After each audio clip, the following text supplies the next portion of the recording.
Good morning students. આજે આપણે accountancy and ટેક્સેશનમાં જે ટેક્સેશનનો પાર્ટ છે એ શરૂ કરવાના છે, જેમાં આપણું જે પ્રેક્ટિકલી પહેલું જે ચેપ્ટર છે એ છે કર ભરનારનો રહેઠાણનો દરજ્જો અને બીજું છે મૂડી નફો. એટલે મુખ્ય બે ચેપ્ટર છે જે પ્રેક્ટિકલ, જેમાં દાખલા આવે છે તે કર ભરનારનો રહેઠાણનો દરજ્જો અને મૂડી નફો. હવે આજે આપણે ટેક્સેશનની શરૂઆત કરી છે. ટેક્સેશનમાં પહેલું ચેપ્ટર જેમાં દાખલા આવે છે સ્ટાર્ટ કરવાના છે કર ભરનારનો રહેઠાણનો દરજ્જો. તો દાખલા સ્ટાર્ટ કરીએ, ચેપ્ટરની શરૂઆત કરીએ એ પહેલાં તમારે અમુક પોઈન્ટ સમજવાના છે. ટેક્સેશનમાં કોઈ પણ દાખલો ગણવો હોય તો એના માટે અમુક નોલેજ હોવું જરૂરી છે, અમુક બાબતોનું, જેમાં મુખ્ય છે એ છે આકારની વર્ષ અને પાછલું વર્ષ. ટેક્સેશનને લગતો કોઈ પણ દાખલો હોય, દરેકે દરેક દાખલામાં આ બે વર્ષ મોસ્ટ ઇમ્પોર્ટન્ટ પાર્ટ્સ ભજવે છે, આકારની વર્ષ અને પાછલું વર્ષ.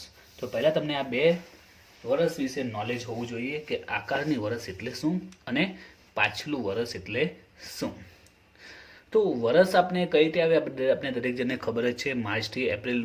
એપ્રિલથી માર્ચનું આપણું વર્ષ હોય નોર્મલી, બરાબર છે. ફોર એક્ઝામ્પલ, અત્યારે કયું વર્ષ ચાલે છે? અત્યારે વર્ષ કયું ચાલે છે?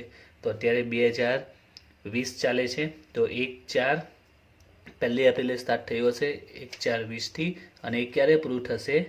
31/3/21 પૂરું થશે, બરાબર છે. માર્ચ 2021 વર્ષ પૂરું થશે. હવે પ્રશ્ન એ થાય કે આ કયું વર્ષ છે? આકારની વર્ષ છે કે પાછલું વર્ષ છે? તો આપણે કન્સેપ્ટને આજે પહેલાં ક્લિયર કરીશું, પછી આપણે ચેપ્ટર પર આવીશું. તો આકારની વર્ષ એટલે કે એવું વર્ષ કે જે વર્ષમાં કુલ આવકની ગણતરી કરવામાં આવે છે. જે વર્ષમાં કુલ આવકની ગણતરી કરવામાં આવે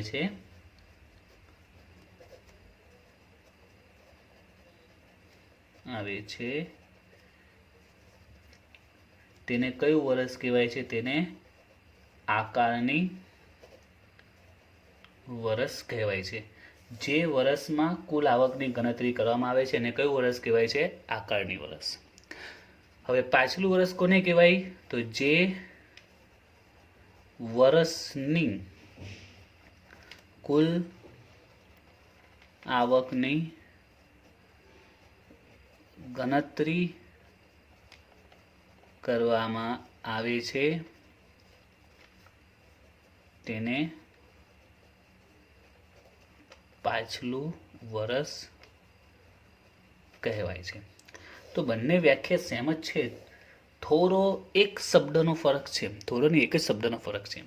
અહીંયા શું છે? જે વર્ષમાં કુલ આવકની ગણતરી કરીએ છીએ અને જે વર્ષની કુલ આવકની ગણતરી કરવામાં આવે છે જે પાછલું વર્ષ કહેવાય છે. તો આને થોડું સમજીએ. હવે અત્યારે 1/4/2020થી 31/3/21 ચાલે છે, બરાબર. હવે જો કોઈ વ્યક્તિ આ વર્ષે પોતાના ધંધાના કે કોઈ પણ પોતાનો જે બિઝનેસ ચાલે છે એની જો આવકની ગણતરી કરવી હોય તો શું એ આ વર્ષની ગણતરી કરી શકે? હજુ વર્ષ પૂરું જ નથી થયું. વર્ષ ક્યારે પૂરું થશે? આ 31/3/2021 વર્ષ પૂરું થશે. હજી આ વર્ષ પૂરું થયું નથી. એટલે જો અત્યારે એને ગણતરી કરવી હોય તો કયા વર્ષની ગણતરી કરશે? તો 1/4/19થી 31/3/20 ગણતરી કરશે. ખ્યાલ આવ્યો? ફરીથી જો, અત્યારે 1/4/2020થી 31/3/21 એટલે કે 2020-21 આ વર્ષ અત્યારે ચાલે છે, બરાબર છે. જો કોઈ વ્યક્તિ એમ વિચારે કે મારે આ વર્ષની આવકની ગણતરી કરવી છે તો વિચારો શું પોસિબલ છે?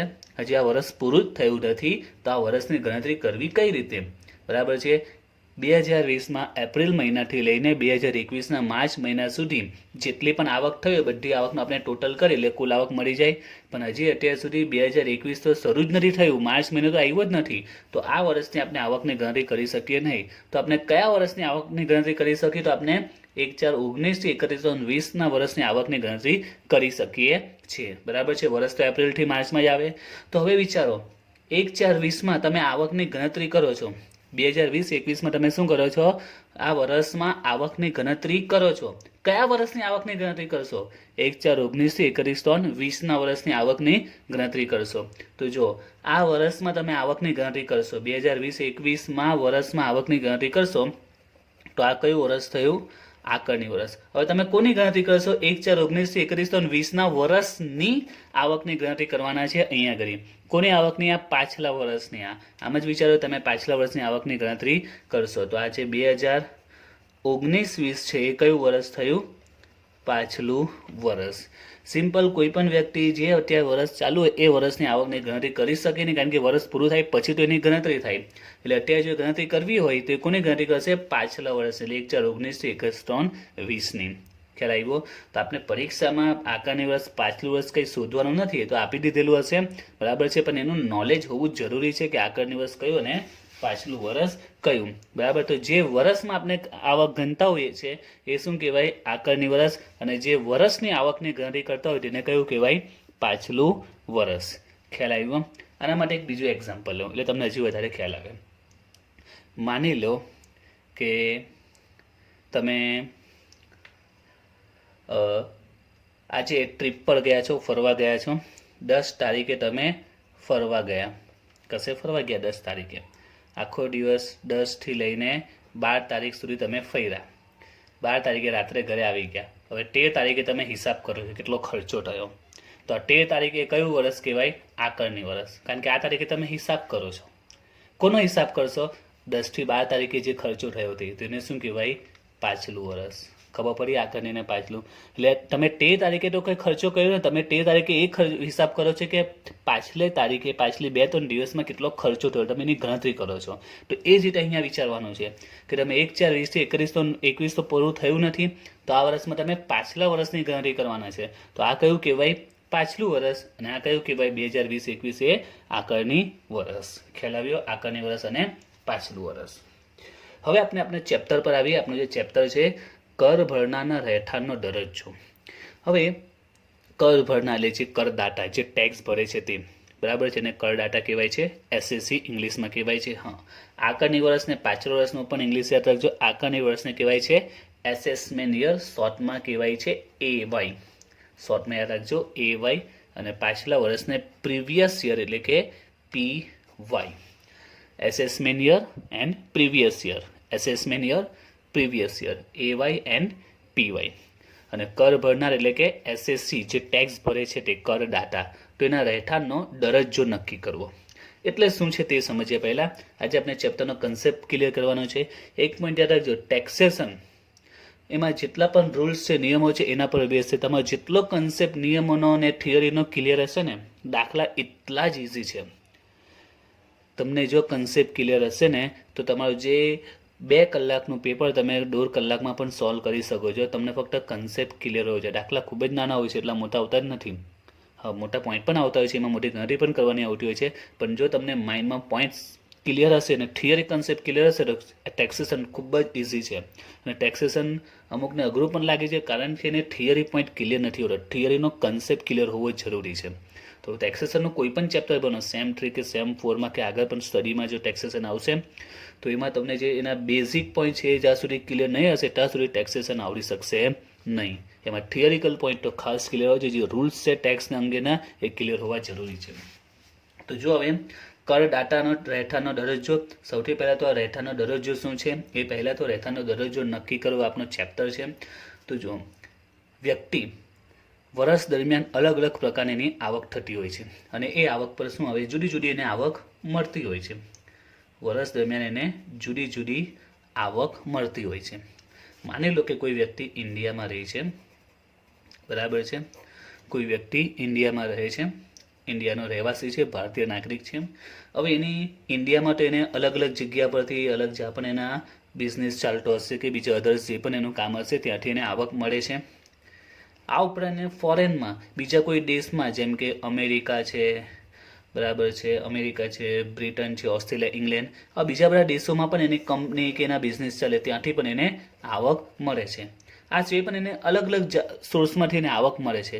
તો એ આવક પર કેટલો એને ટેક્સ ભરેલી, એની આવક કેટલી, જે ટેક્સ ભરવા લાયક આવક કેટલી, જે કરપાત્ર આવક કેટલી, કે કઈ આવક પર એનો ટેક્સ ગણાશે.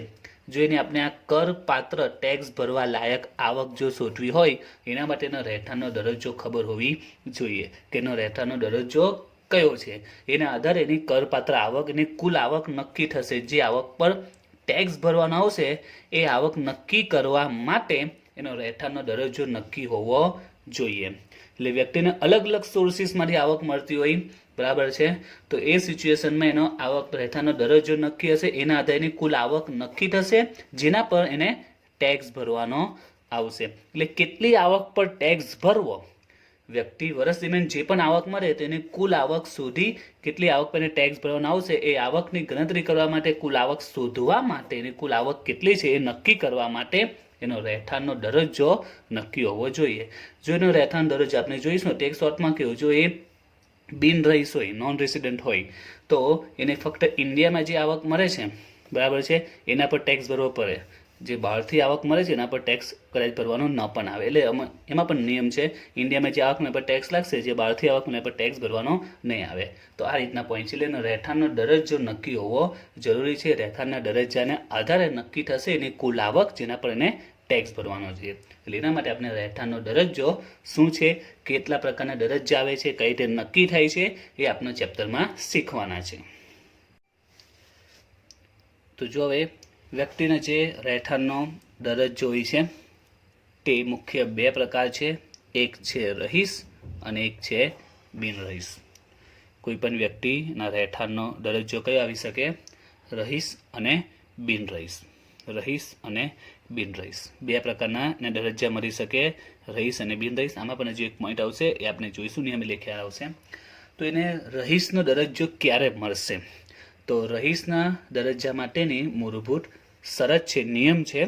તો શું છે શરત, તો યાદ રાખજો આખું ચેપ્ટર આપણા આ શરતો પર જ છે. આ શરતનો કન્સેપ્ટ ક્લિયર હશે તો દાખલા ઇઝીલી ખ્યાલ આવી જશે. તો શું છે શરત જોઈએ. પહેલી, પાછલા વર્ષમાં ઓછામાં ઓછા 182 કે તેથી વધુ દિવસ ભારતમાં હાજર હોવો જોઈએ. પાછલા વર્ષમાં કેટલા દિવસ, ઓછામાં ઓછા 182 કે તેનાથી વધારે દિવસ ભારતમાં હાજર હોવો જોઈએ, અથવા પાછલા વર્ષમાં ઓછામાં ઓછા 60 કે તેથી વધુ દિવસ તથા પાછલા વર્ષની અગાઉના 4 વર્ષ દરમિયાન કુલ 365 કે તેથી વધુ દિવસ ભારતમાં હાજર હોવી જોઈએ. ઉપર પૈકી ઓછામાં ઓછી એક શરતનું જો પાલન થાય તો તે રહીશ ગણાય. જો બંને શરતનું પાલન ન થાય તો તે બિનરહીશ ગણાય. તો આપણે આ પોઈન્ટને સમજીએ. પહેલાં યાદ રાખજો, રહેઠાણના દરજ્જા કેટલા પ્રકારના, મુખ્ય બે પ્રકાર છે. એ સિવાયના પેટા વિભાગ પણ પડશે, પણ મુખ્ય બે પ્રકાર છે, એક રહીશ અને એક બિનરહીશ. આજે આપણે પહેલાં તો એ બે પોઈન્ટને સમજીએ, રહીશ અને બિનરહીશને. તો વ્યક્તિને રહીશનો દરજ્જો ક્યારે મળે અને બિનરહીશનો દરજ્જો ક્યારે મળશે, અને એ દરજ્જાને આધારે એની આવકની ગણતરી થશે. જો રહીશનો દરજ્જો મળે તો એ પ્રકારે એની કુલ આવક ગણાશે અને ત્યારબાદ એના પર ટેક્સ ગણાશે, અને બિનરહીશનો દરજ્જો મળે તો એ પ્રકારે તેની કુલ આવક ગણાશે અને એના આધારે તેને ટેક્સ ભરવાનો આવશે. તો આપણે એ ચેપ્ટરમાં એ પણ શીખીશું કે રહીશ હોય તો એને કયા કયા પ્રકારની આવક પર ટેક્સ ભરવો પડે, અને બિનરહીશ હોય તો એને કયા કયા પ્રકારની આવક પર ટેક્સ ભરવો પડશે, એ પણ આપણે ચેપ્ટરમાં જોઈશું. તો હવે આપણે શરતને સમજી લઈએ કે કઈ રીતે નક્કી થાય છે કે એનો દરજ્જો રહીશ છે કે બિનરહીશ છે. તો જો એના માટે પહેલી શરત શું છે તે છે પાછલા વર્ષમાં કેટલા દિવસ જોઈએ, ઓછામાં ઓછા 182 દિવસ ભારતમાં હાજર હોવો જોઈએ. એટલે ભારતમાં પસાર કરેલા હોવા જોઈએ. કેટલા દિવસ, ઓછામાં ઓછા 182. યાદ રાખજો, આમાં 182 એટલે 182 પૂરા કમ્પ્લીટ જોઈએ, 181 પણ નહીં ચાલે. ટેક્સેશન છે, કાયદો છે આ, બરાબર છે. તો આમાં એક દિવસ અપ એન્ડ ડાઉન નહીં ચાલે. આપણે ચાલે કે ભાઈ અમારો એક દિવસ ઓછો છે ચલવી દો, એવું અહીંયા નહીં ચાલે. ઓછામાં ઓછું 182 એટલે 182 પૂરા જોઈએ, એક દિવસ પણ ઓછો નહીં, બરાબર. વધારે ચાલે, ઓછામાં ઓછું 182 એટલે 82 કે તેનાથી વધારે, ઓછામાં ઓછું 182 કે તેથી વધુ દિવસ ભારતમાં જોઈએ. અથવા બીજો ઓપ્શન આપ્યો છે, એટલે બે ઓપ્શન આપ્યા છે. તમે એક આ શરત પૂરી કરો. તમારે જો રહીશ બનવું હોય, આ કોની શરત છે, રહીશની શરત છે. રહીશ બનવું હોય તો આ પહેલી શરત પૂરી કરો, 182 દિવસ તમે ભારતમાં પ્રેઝન્ટ રહો, ભારતમાં હાજર રહો. અથવા જો 182 દિવસ તમે રહી નહીં શકતો, એટલે 182 દિવસ ન થયા હોય, તો બીજો ઓપ્શન છે કે પાછલા વર્ષમાં 60 દિવસ, ઓછામાં ઓછા કેટલા, 60 પ્લસ બીજું એમાં ઉમેર્યું કે પાછલા વર્ષની અગાઉના 4 વર્ષમાં કેટલા દિવસ જોઈએ? કુલ 365 દિવસ. એટલે આમાં એક સાથે બે કન્ડિશન છે, એકની અંદર બે છે કે પાછલા વર્ષમાં 182 દિવસ તમે હાજર હોવા જોઈએ, અથવા તો પાછલા વર્ષમાં 60 દિવસ અને પાછલા વર્ષની અગાઉના 4 વર્ષમાં કેટલા દિવસ? 365 દિવસ ભારતમાં હાજર હોવા જોઈએ. બરાબર છે. તો આ બે શરત આપેલી છે, આ અથવા તો આ. તો બેમાંથી કોઈ પણ ઓછામાં ઓછી એક શરતનું જો પાલન થાય તો એ શું કહેવાશે? રહીશ કહેવાશે. બેમાંથી ઓછામાં ઓછી એક શરતનું પાલન થાય તો એ રહીશ, અને જો બંને શરતનું પાલન ન થાય તો એ શું કહેવાય? બિન રહીશ. તો અને સમજવા માટે એક ઉદાહરણ લેવું છું, જેથી કરીને આનો કન્સેપ્ટ એકદમ ક્લિયર થઈ જાય. ઉદાહરણ તરીકે આપણે લઈએ પાછલું વર્ષ. માની લો કે પાછલું વર્ષ છે 2019-20 છે, બરાબર. અને એની અગાઉના બીજા અમુક વર્ષ લઈ લઈએ. 16 ફરીથી પાછલું વર્ષ લઈએ 19-20, ત્યારબાદ 18-19, 17-18, 16-17, 15-16. દાખલામાં તમને આ રીતે અલગ અલગ વર્ષોમાં કેટલા દિવસ એ ભારતમાં રહ્યો હશે એ આપેલું હશે, અથવા તો શોધવાનું આવશે. દાખલામાં આપણે ડિટેલમાં જોઈશું. અત્યારે થોડી ઉપર થયેલી માહિતી મેળવી લે, એટલે આ કન્સેપ્ટ ક્લિયર કરવા માટે માની લો કે અહીંયા 2019-20માં એ 190 દિવસ ભારતમાં રહ્યો છે. 18-19માં માની લો કે 100 દિવસ. અહીંયા માની લઈએ કે અહીંયા પણ આપણે 100 લઈ લઈએ, 100 લઈ લઈએ, અને અહીંયા માની લઈએ કે 70 લઈ લઈએ. ઓકે, આ રીતનો દાખલો આપેલો છે. હવે આપણે શરત ચેક કરીએ પહેલી સિચ્યુએશનમાં. તો શરત શું કહે છે? નિયમ કહે છે કે પાછલા વર્ષમાં 182 દિવસ ભારતમાં જોઈએ. તો પાછલું વર્ષ કયું છે? આપણે 19-20 છે, દાખલામાં આપેલું હશે, અથવા આપણે શોધો ને મળી જશે. પાછલું વર્ષ છે 19-20. કેટલા દિવસ જોઈએ? હાજર 182. એને બદલે કેટલા દિવસ છે? 190. તો ઓછામાં ઓછા 182 એટલે 182 કે તેનાથી વધારે દિવસ ભારતમાં હાજર હોવો જોઈએ. તો કેટલા દિવસ છે? 190 દિવસ છે. કેટલા દિવસ છે? 190 દિવસ. તો શું આ શરતનું પાલન થાય છે કે નહીં થાય છે? વિચારો. ઓછામાં ઓછા 182 જોઈએ, એને બદલે કેટલા છે? 190. એટલે કે આ શરતનું પાલન થઈ ગયું. તો આપણે લખી દઈએ શોર્ટમાં કે યસ, કે આ શરતનું પાલન થાય છે. બીજી શરત પણ ચેક કરીએ. બીજી શરતમાં શું કહે છે? પાછલા વર્ષમાં 60 દિવસ પ્લસ તેની અગાઉના 4 વર્ષમાં 365 જોઈએ. તો પાછલા વર્ષમાં 60 જોઈએ, તો પાછલા વર્ષમાં આપણા કેટલા છે? 190 છે. કેટલા છે? પાછલા વર્ષમાં 60 જોઈએ, એને બદલે 190 છે. અને તેની અગાઉના, જો પાછલા વર્ષમાં ઓછામાં ઓછા 60 જોઈએ, તો આપણે 60ને બદલે 190 છે. તથા પાછલા વર્ષની અગાઉના 4 વર્ષ દરમિયાન 365 કે તેથી વધુ દિવસ ભારતમાં હાજર હોવું જોઈએ. પાછલા વર્ષની અગાઉના 4 વર્ષ દરમિયાન. તો પાછલા વર્ષની અગાઉના આપણી પાસે 4 વર્ષ આપેલા છે, બરાબર. તો 4 વર્ષમાં કેટલા દિવસ જોઈએ? 365. તો આપણે ટોટલ કરીએ, ટોટલ કેટલા આવશે?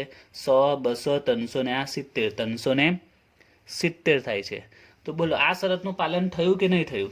તો જો આ શરત આખી ભેગી છે, 60 જોઈએ પ્લસ એની અગાઉના 4 વર્ષમાં 365, પાછલા વર્ષમાં 60 જોઈએ પ્લસ તેની અગાઉના 4 વર્ષમાં 365 જોઈએ.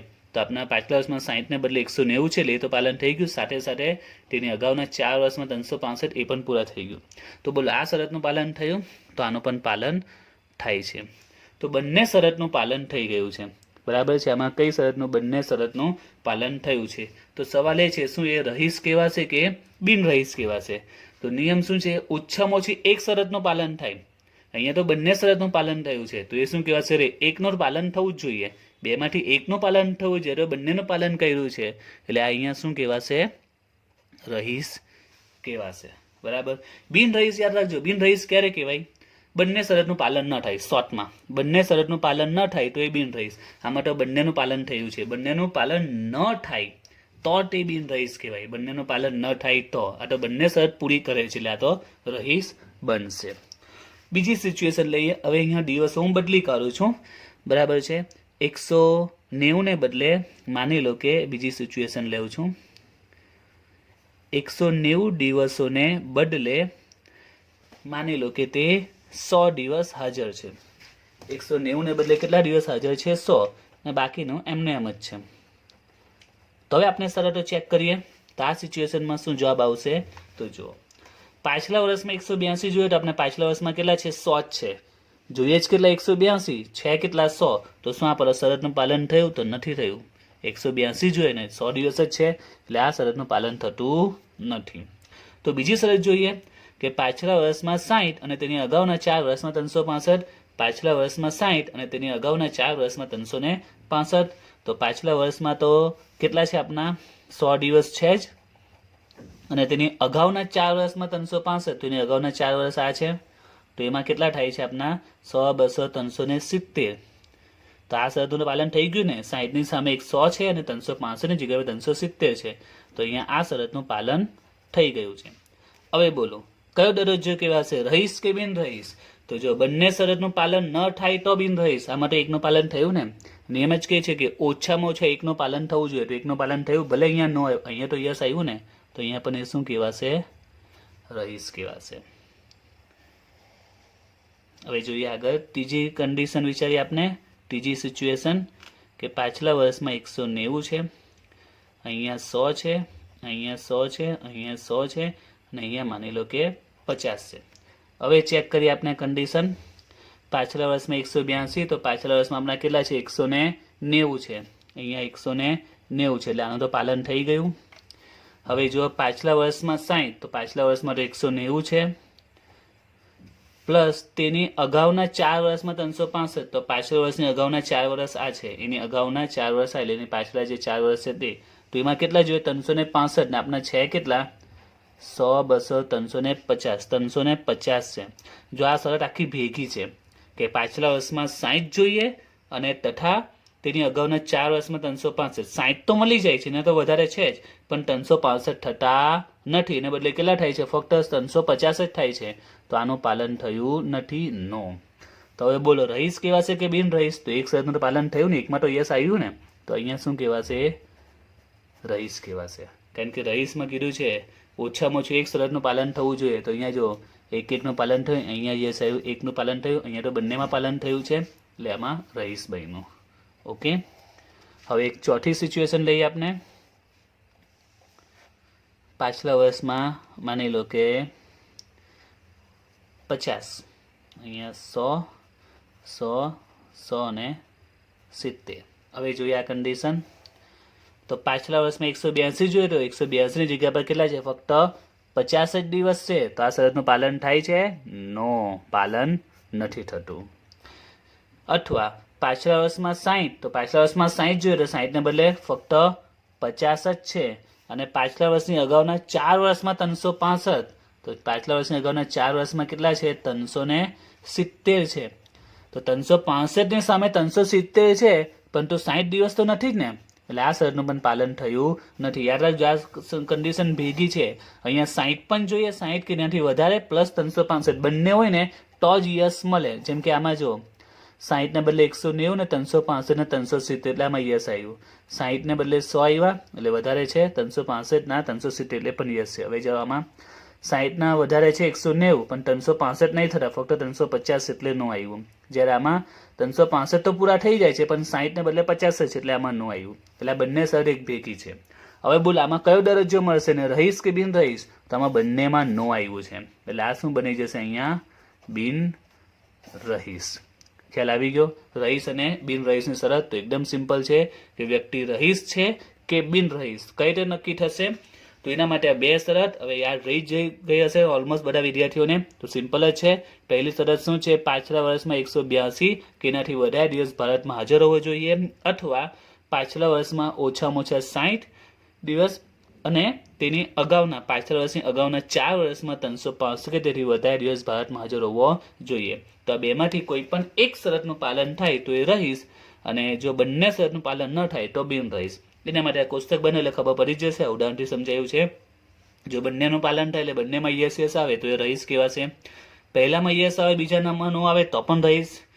પહેલામાં નો અને બીજામાં યસ આવે તો પણ રહીશ એકનું તો પાલન થયું છે ને આમાં બંનેનું થયું આમાં એકનું થયું જ્યારે બંનેમાં જો નો આવે એટલે બંનેનું પાલન નહીં થતું એટલે શું બની ગયો બિન રહીશ બની ગયો ક્લિયર થઈ ગયું રહીશ અને બિન રહીશ ઓકે હવે આ જે બે શરત છે ને મૂળભૂત શરત કહેવાય છે. એના બે અપવાદો છે, તમારે અપવાદ યાદ રાખવાના છે. આ મૂળભૂત શરતના અપવાદો છે, એ અપવાદો તમારે યાદ રાખવાના છે.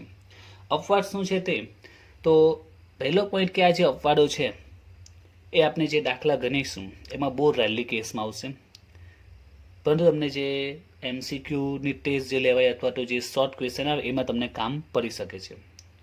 એટલે કે આપણી યુનિવર્સિટીમાં જે દાખલા પૂછાતો હોય છે એમાં આ રીતનો પોઈન્ટ આવવાના ચાન્સીસ ખૂબ જ ઓછા છે. પણ આપણે નિયમ ખબર હોવી જોઈએ. ટેક્સેશનમાં મેં શરૂઆતમાં જ કીધું, નિયમ જેટલો કન્સેપ્ટ ક્લિયર હશે નિયમનો દાખલા એકદમ ઇઝી લાગશે.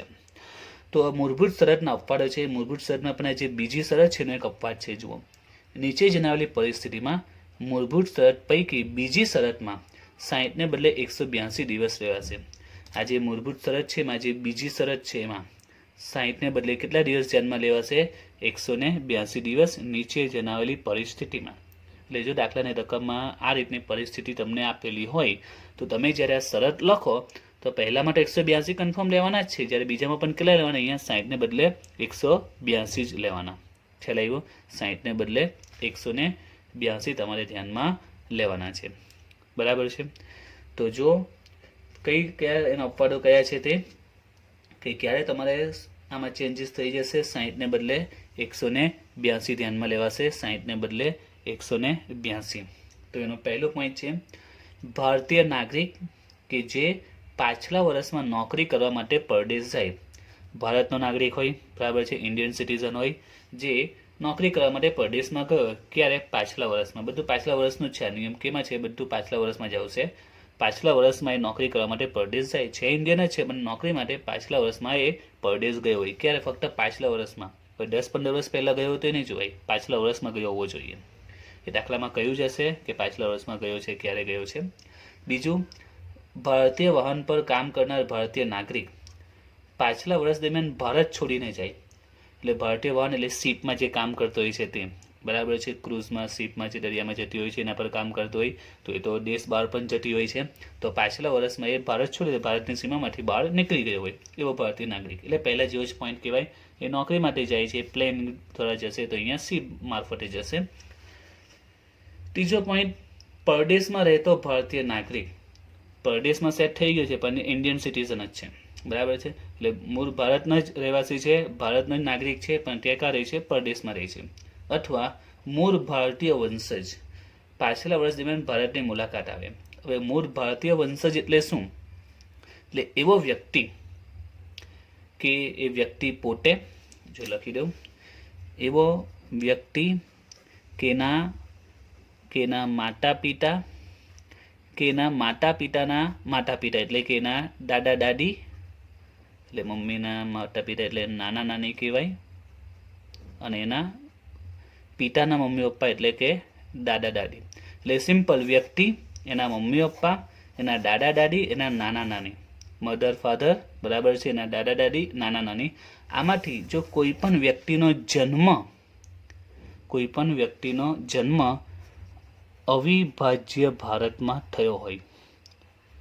કેમાં થયો હોય? અવિભાજ્ય ભારતમાં. એટલે કે સિમ્પલ ભાષામાં કહીએ કે એનો જન્મ અવિભાજ્ય ભારત એટલે કયું? ભાગલા પહેલાનું ભારત.